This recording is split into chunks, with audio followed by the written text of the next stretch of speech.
மற்றொரு அண்மை செய்தியை பார்க்கிறோம். நானும் டெல்லிக்கு போனேன், நானும் தலைவர்தான் என்று இதோடு 5 முறை புலம்பி தள்ளிவிட்டீர்கள், போதும் என முதலமைச்சர் மு.க.ஸ்டாலினை குறிப்பிட்டு இபிஎஸ் பதிவொன்றை வெளியிட்டிருக்கிறார்.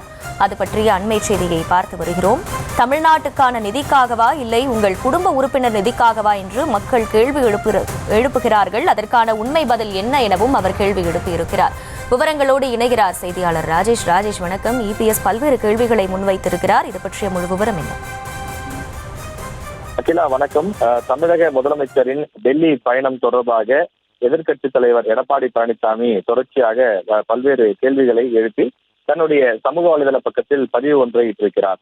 அதில் 3 ஆண்டுகள் நிதி ஆயோக் கூட்டத்தை புறக்கணித்துவிட்டு இப்போது மட்டும் டெல்லி சென்றது ஏன் என அவர் கேள்வி எழுப்பியிருக்கிறார்.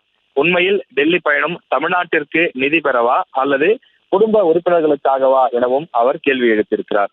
ஏதோ டெல்லிக்கு போய் பல ஆயிரம் கோடி ரூபாய் தமிழ்நாட்டிற்கான நிதியை கையோடு கொண்டு வந்த ரேஞ்சுக்கு முதலமைச்சருடைய பேச்சுக்கள் இருக்கிறது என்றும் அவர் குறிப்பிட்டிருக்கிறார்.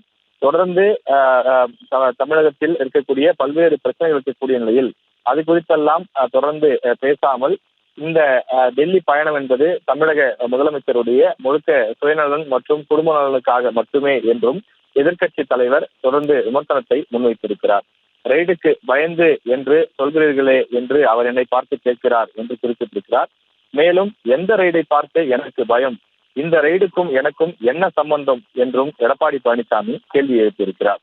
நீங்கள் குறிப்பிடும் உறவினர்கள் எனக்கு உறவினர் ஆகும் முன்னரே பல தொழில்களை அவர்கள் செய்து வந்தார்கள், 2 முறை வருமான வரி சோதனைகளை சந்தித்தவர்கள் என்றும் எடப்பாடி பழனிசாமி தன்னுடைய அந்த சம்பந்தி வீட்டாரை சுட்டி காண்பித்து அவர்களை இந்த ரெய்டுக்குள் கொண்டு வரக்கூடிய அந்த முயற்சிக்கு பதிலளிக்கக்கூடிய வகையிலும் அவர் இந்த ட்விட்டரிலே இந்த சமூக வலைதள பதிவிலே அவர் குறிப்பிட்டிருக்கிறார்.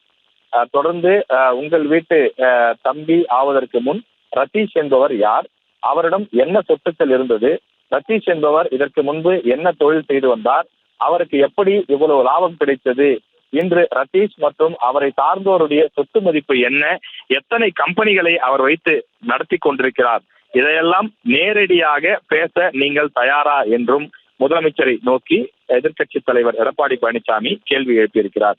மேலும் யார் அந்த தம்பி என்றும் அவர் கேள்வி எழுப்பியிருக்கின்றார். இத்தனை நாட்கள் உங்கள் அமைச்சர்கள் தொடர்ந்து பேட்டி கொடுத்து வந்த நிலையிலே இப்போது நீங்களே களத்தில் இறங்கி பேசுவதை நான் மட்டுமல்ல ஒட்டுமொத்த தமிழ்நாட்டு மக்களும் ரசித்துக் கொண்டு தான் இருக்கிறார்கள் என்றும் அவர் குறிப்பிட்டு தன்னுடைய பதிவை வெளியிட்டிருக்கிறார்.